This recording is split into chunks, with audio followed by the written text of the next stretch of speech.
Hi, this is Rona from Intuitive Arts.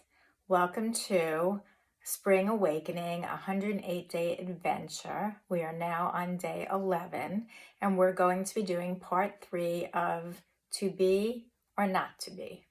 So let's begin with our opening practice, hands to heart. Just close your eyes and breathe.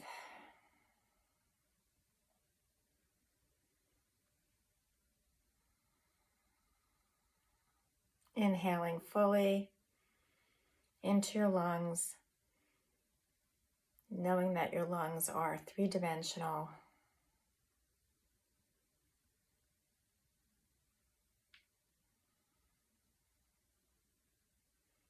And you're going to fully breathe in and fully breathe out.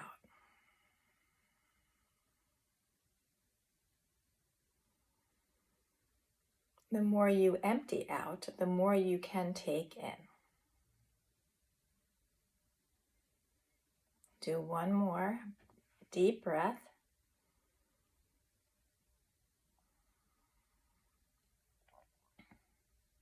And we'll begin. Inhale up, exhale open, inhale palms down, exhale back to heart. Inhale up, exhale open, palms up. We get to heart level, palms down, inhale back to heart. And do it one more time, just imagining that we are taking in anything that we might have let go of during the day or during the night. We're bringing it all back. Inhale up, exhale palms open, turn your palms down, inhale, come back to center. Take some deep breaths. So you're imagining that you are this giant bowl and you are filling up your bowl. And we're going to imagine that we have filled up our bowl and we have something bubbling from the overflow. We're going to open up our hands, face it outward.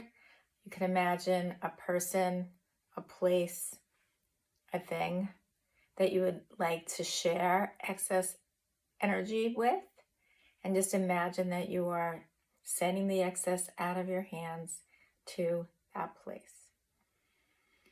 It's not up to us what that person, place, or thing does with it. We're just sending. It's like we are setting a big, beautiful table of flowers and food and inviting somebody to come and sit and eat. It's not up to us whether they do it or not. We just are offering it.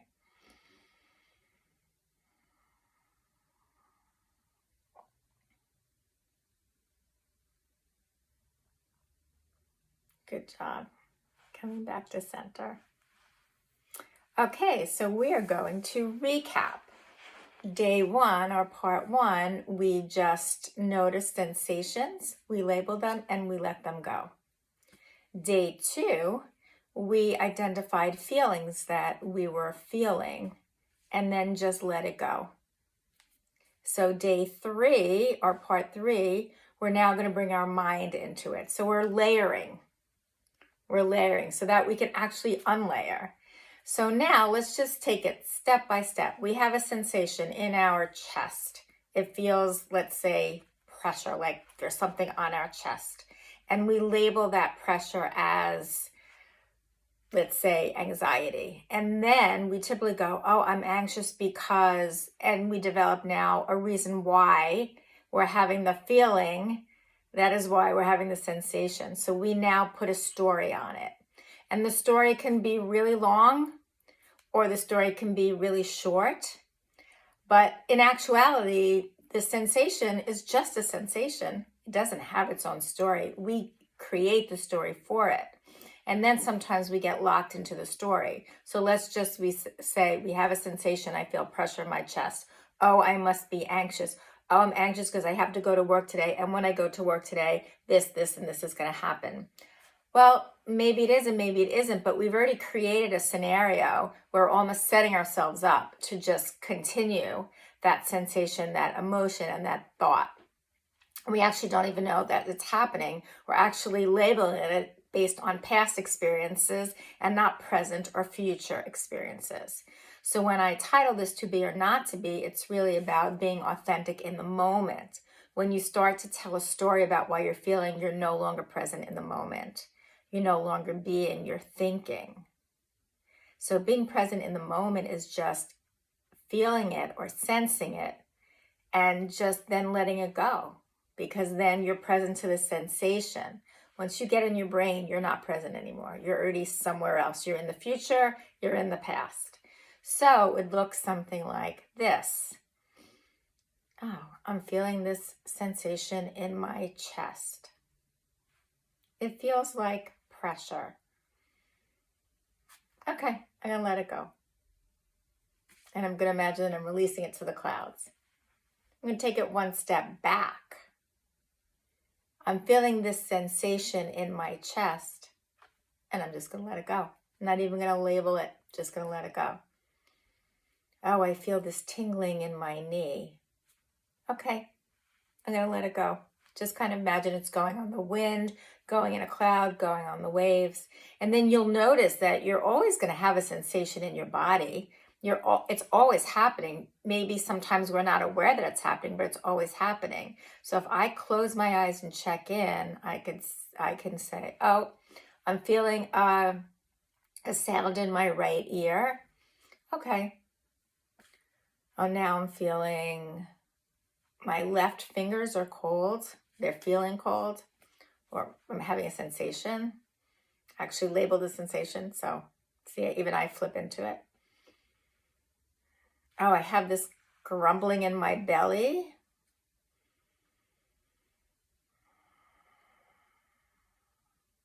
My neck feels long. It feels like I have room. I'm just labeling. I'm not going into a story about each part. I find that when I do that, it actually kind of stops the cycle.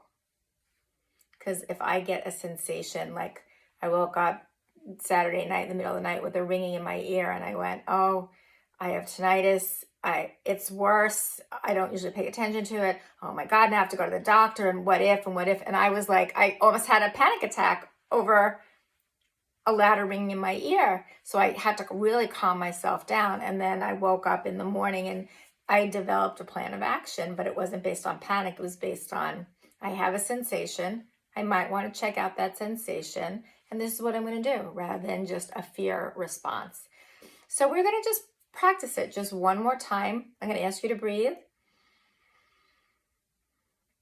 And just notice sensations in your body. And then let it go.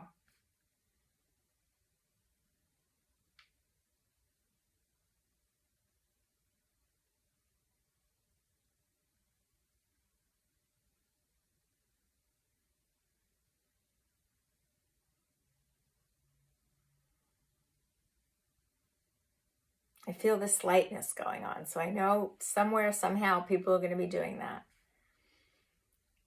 And then just take a deep breath and come back to center.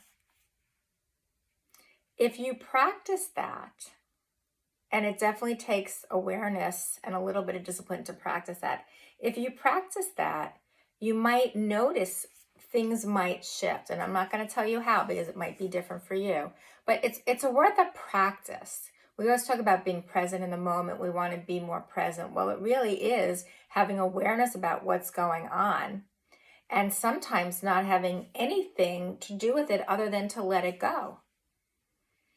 So obviously, if I have a sensation in my body that is something I need to check out immediately, I'm going to do that. I'm not going to sit back and watch something. If like a saber-toothed tiger was coming at me, I would not sit back and say, oh, I noticed this. I would have a reaction.